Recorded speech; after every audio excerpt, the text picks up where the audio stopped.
வாழ்க வையகம், வாழ்க வையகம், வாழ்க வளமுடன். அருளாசன் அருள் தந்தை வேதாத்ரி மகரிஷி அவர்களும் ஒட்டுமொத்த மகான்களும் இறைநிலையும் என்னுள் சூக்குமமாக எழுந்தருளி இன்றைய நாள்காட்டி வரிகளுக்கான கவிவரிகளையும் அதற்கான விளக்கத்தையும் சிறப்பிக்க வேண்டுமாய் சங்கல்பம் மேற்கொள்கிறேன்.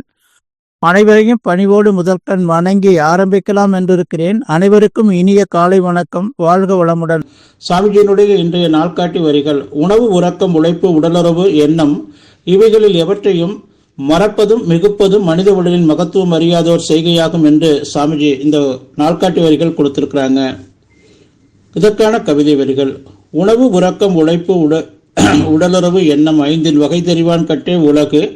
உணவுக்காக சாமிஜி சொல்றாங்க, காலையிலே புஞ்சை தானியத்தாலான கஞ்சி ஒன்று தேங்காயோடு வைக்கும். வேலை முடித்த பின் விதவிதமாய் காய்கறிகள், அரிசி சாதம். மாலையிலே காய்கறிகள் கோதுமையின் மாக்கொண்டு தயாரித்த உணவு போதும். பாலை தனியாக காய்ச்சி இனிப்பு கூட்டி பருகிடலாம். டீ காப்பி தேவையில்லை என்று சாமிஜி நமக்கு இந்த கவிதை வரிகள் கொடுத்திருக்கிறாங்க. நாம புரிந்து கொள்ள வேண்டியது என்ன? சாமிஜி சொல்லுவாங்க, 4 U 1 A. இந்த 5லையும் நாம அளவு முறை காத்து வாழணும் என்று சொல்லுவாங்க. உணவு என்பது பசிக்கு உணவுங்க. ருசிக்கு சாப்பிடக்கூடாது, இருக்குங்கிறதுக்கு சாப்பிடக்கூடாது. கஞ்சி வச்சிருக்கோம், நல்ல பசி, நாம ஒரு ரோட்டா கஞ்சி குடிச்ச உடனேயும் நமக்கு நிறைவாயிடுது, போதும்னு தோணுது.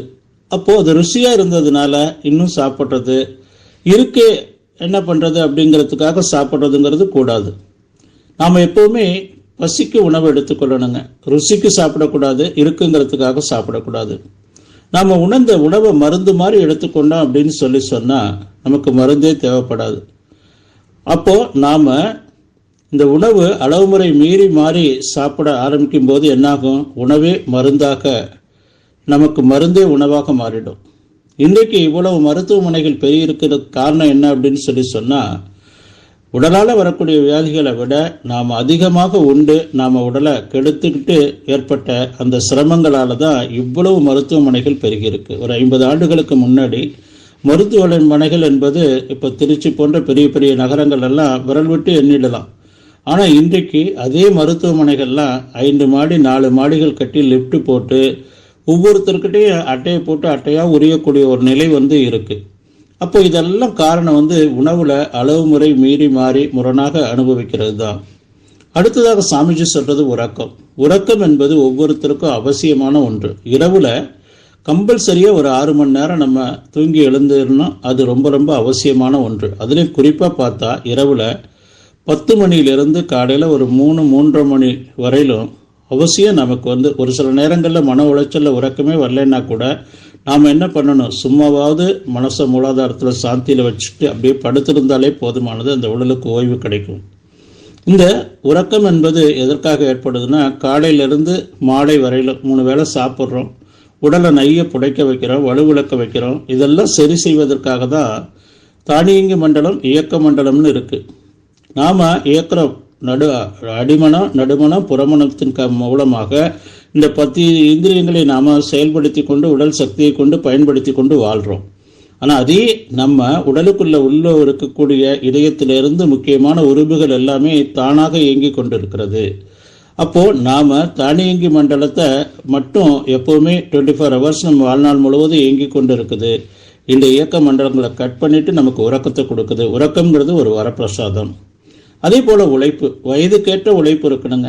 நம்ம ஒரு 18 வயசு, 28 வயசு, 38 வயசில் நம்ம உழைக்கிறோம். அதே நாம் ஒரு 60 வயசு, 58 வயசு இந்த மாதிரி வயோதிக காலத்தையும் நம்ம அதே கடுமையாக உழைக்கணுங்கிற எண்ணத்தை நம்ம மறந்துட்டு உடலுக்கு ஏற்ற உழைப்பு எப்போவுமே அவசியமான ஒன்று. உடலுறவு நாள் 2, வாரம் 2, மாதம் 2, வருடம் 2ன்னு சொல்லுவாங்க. நாள் 2ங்கிறது காலை மாலை நல்லா ஃப்ரீயாக மோசன் போயிடணும். அதே போல் வாரம் 2ங்கிறது தலையில் உச்சியில் எண்ணெயை விட்டு நம்ம என்ன பண்ணணும்? உடலுக்கு ஒரு குளிர்ச்சியை கொடுக்கணும் அப்படின்னு சொல்லுவாங்க. வருடம் 2ன்னா பேதிக் சாப்பிட்றது. மாதம் 2ங்கிறது தான் அந்த தாம்பத்திய வாழ்க்கை. நம்ம காயக்கல்பத்தை சிறப்பாக செய்து கொண்டு நாம் வந்தாலே போதுமானது. அப்போது திருமண கால வரையில் இந்த காயக்கல்ப உதவியாக இருக்கும். திருமணத்துக்கு பின்னாடியும் மாதத்தில் ஒரு 2 முறை நாம் உடல் கழிவுகள் எப்படி வெளியேற்றமோ அதே போல் காயக்கல்பம் பண்ணி அந்த ஓசஸை நம்ம இறுதியில் இழுத்து அதனுடைய எசன்ஸை நம்ம உடலில் சோற விட்டு கொண்டு அந்த தாம்பத்தியத்தை அனுபவிக்கும் போது முழு ஆரோக்கியம் நமக்கு கிடைக்குங்க. எண்ணம் பாரதியார் சொல்றாங்க, எண்ணிய முடித்தல் வேண்டும், நல்லவை எண்ணல் வேண்டும், திண்ணிய நெஞ்சம் வேண்டும், தெளிந்த நல்ல அறிவு வேண்டும்ங்காங்க. வள்ளுவ பெருந்தகை எண்ணிய எண்ணியாங்கு எய்தலால் எண்ணியர் திண்ணியராக பெறினென்று.